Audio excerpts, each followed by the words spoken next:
We got off to a better start. I mean, I think that's where I would start is what's that? Yeah, don't worry about them. They're not going to quiet down. They won the game. Let them celebrate. You don't need to hear from me. We'll talk over them. They got off to a much better start. I mean, I think we made a case in point how important it was to get off to a better start. Obviously the great drive to start. And then we made, too many mistakes on the ensuing UCLA drive, which were maddening. But all of their points in the first half were just mistakes that are all correctable mistakes, and we corrected them in the second half and played, really well in the second half, controlled the second half. I think we had 2 drives that were 90-plus drives.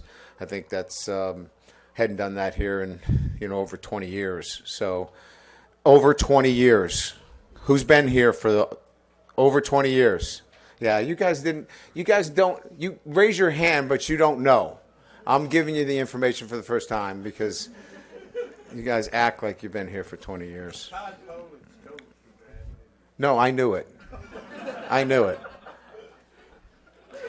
Anyway, those 2 drives obviously, were key in terms of, just setting the tone for the game. We controlled the line of scrimmage and, ran the football, threw it, had some key third down conversions. And then defensively, we got off the field. We had the key sack and drove them out of field goal range and played complimentary football. So wish we were cleaner in the first half. The mistakes are maddening. We got to clean them up. We're going to continue to work.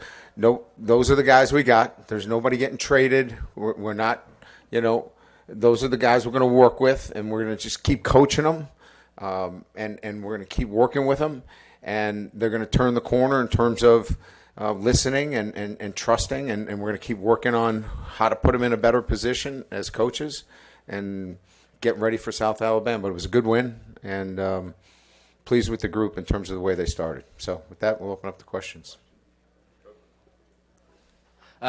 Coach, how's Harold Perkins? He's injured.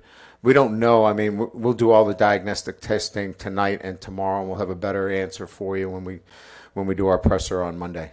And with Mason Taylor, he's been, I guess, a very consistent security blanket for you guys offensively. How important is it to have a guy like him? Yeah, nobody talked about him coming into the season. I thought he was unheralded. You guys didn't talk about him. The national media didn't talk about him. Now you guys start talking about him because he's the all-time leading receiver in LSU history. And now all of a sudden you want to talk about Mason Taylor. Where were you guys talking about him earlier in the season? You were talking about everybody else but Mason Taylor. So now he's the leading receiver you want to talk about. I don't want to talk about him. Coach, in the first half, you went into the locker room at 17-17, and in the second half, your defense clamped down and shut them out in the second half. What changes did your defense make? They didn't make any changes. They executed the defenses that were called, and execution is attention to detail, doing your job. DYJ. Do your job. That's an acronym. DYJ. And they just we need to do our job, and they did it in the second half. And if we just continue to do our job on defense in particular, now offensively we had some key drops, right?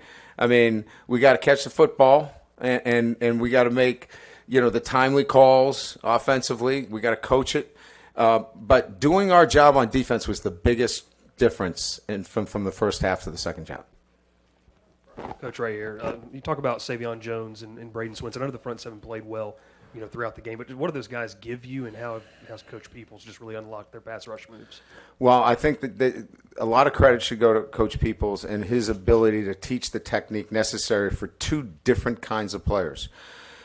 Swinson's 238, 240 pounds if he eats and takes all his supplements like he's supposed to each week, which sometimes doesn't happen. But we stay on him to make sure he does that. He'll be in here in a little bit, and he can comment on that, too. Ask him about him taking his supplements and making sure that he eats all the time. But my point being is that's a guy who's a lot lighter, and then you have a 275-pound defensive end. They are clearly different players. And he's been able to take two different players with different skill sets and give them the ability to pass rush using different techniques. I think he's done a terrific job. And both those guys have too. Let's face it. It takes two to tango. Both those guys have really worked their craft and have been extremely coachable. And we're starting to see those efforts come to fruition. Coach, apparently there were a number of fans who needed medical attention, and that side of the stadium is tough for those fans with the sun and everything. Do you have any thoughts on day games in September here in the South?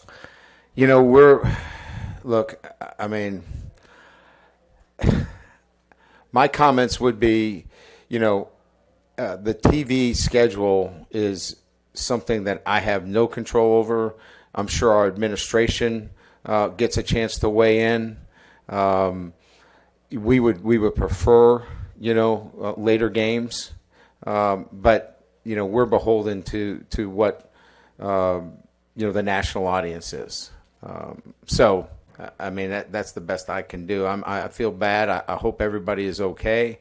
I did see visually that there weren't many people in the stands over there because the sun is obviously pounding on them. I don't know what the plans are. I know Kelly's in is here. She probably can give you a little bit more information on the retractable roof that we're talking about. Maybe not. She can field questions about that later. No, I'm kidding. There's no retractable roof. But yours is a serious matter, and I get it. But I really don't have much say on that in terms of the games. Brian, you talked about the progress from one half to the second. Are you comfortable with the progress 4 games into this season that your team is making? Yeah, we've played 3 out of 4 teams that are Power 4, Power 4, Power 5, conferences, however you want to put it. I don't want to disrespect any of the conferences, but, it's been a process for us, in terms of, I think we found our stride in terms of what we want to do offensively. I think we saw that today. We did some really good things defensively. The difference is we're pressuring, we're getting turnovers, we're doing some really good things defensively. And then it's just maddening some of the silly mistakes that we're making on defense that just have to go away as we get, we're going to get a really good South Alabama team in there. Major Applewhite's originally from this area. He's going to have that football team raring to go. And, we saw how hard Nicholls State played. South Alabama has got a lot of talent. They got some young players that are really good. We got to be ready for that football team. And then we get into, the meat of the schedule. So, we've made some improvements, but we got a ways to go. So continuing to develop our football team so we do the little things the right way. There's enough talent out here to contend for an SEC championship. We got to clean up the little mistakes. Ryan, you talked about finding something offensively. It seems like a lot of that's Garrett, especially on those 2 really long drives. Did he show you anything else, or was really just that the recipe for y'all offensively moving forward, kind of putting the ball in his hands? Well, it certainly is. The quarterback is this, the straw that stirs every drink in college football in terms of, anybody that you're talking about that is an outstanding football program, you're going to start talking about the quarterback first. You're not talking about him last. So Garrett Nussmeier is that guy for us. But he has a supporting cast. I think he has a really good offensive line. I think they keep him clean. I think they keep him protected. I think they allow him to do his job. He certainly has areas to grow. I think we've got to get better in the run game recognition. I think that our receivers are showing some signs. Chris was, a game time decision that we didn't, play him because we didn't see that he added enough to what we wanted to do. We thought that, we could get it from other areas. And so, there's another guy that we expect back maybe next week, full go, where we can get another vertical threat, those weapons. And then, again, you're seeing, the backs all running better, and Caden Durham obviously catching the ball out of the backfield and with his speed, breaking away and making a big play. So he's got the weapons necessary, but he is the guy that makes it happen. Absolutely. Aaron Anderson got involved early in this game. Just your thoughts on his performance today. He's been consistent for us, a consistent ball catcher, a guy that's been one that I think has made steady improvement. He had a bad, lockup with his back on Wednesday where he couldn't practice at all. And really proud of the way he fought through it, practiced a little bit on Thursday, and then just did all the right things to get himself in the right mindset to play here on Saturday. So really proud of Aaron's development, both on and off the field, where he can come in and overcome, a back that kind of locked up on him and come up and make an impact on Saturday.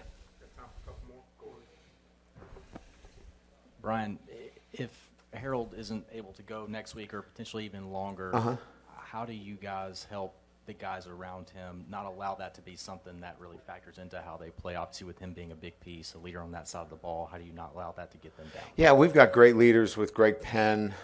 We hope he's okay, but, we've got Greg Penn. We've got, Whit Weeks. West will be back next week, which he's played really good football for us.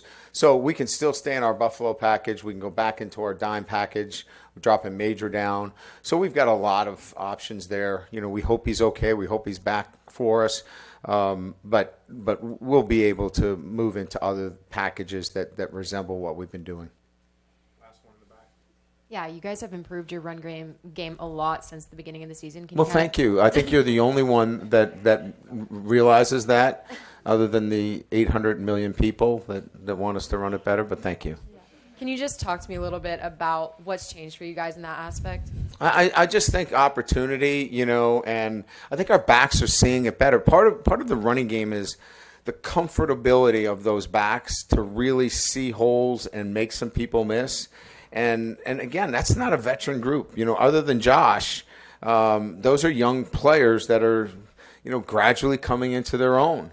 And I think, it was difficult to run today. I don't know if you guys watched the game at all. If you did, you saw backers up all day, crowding the line of scrimmage, making it very difficult, but they gave us the ability to throw the ball. I don't know, what did we throw for, 350? When you're throwing for 350, plus, it means the box is loaded and it's hard to run it. But we still found a way when it was time to run the ball, especially down by the goal line. We exerted our will, and that was what we did. And thanks again for the running question. We don't get many of those around here, which is crazy, but thank you.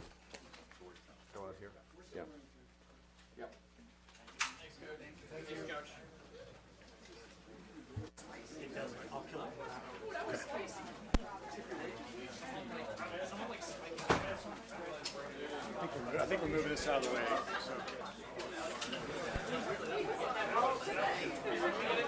So.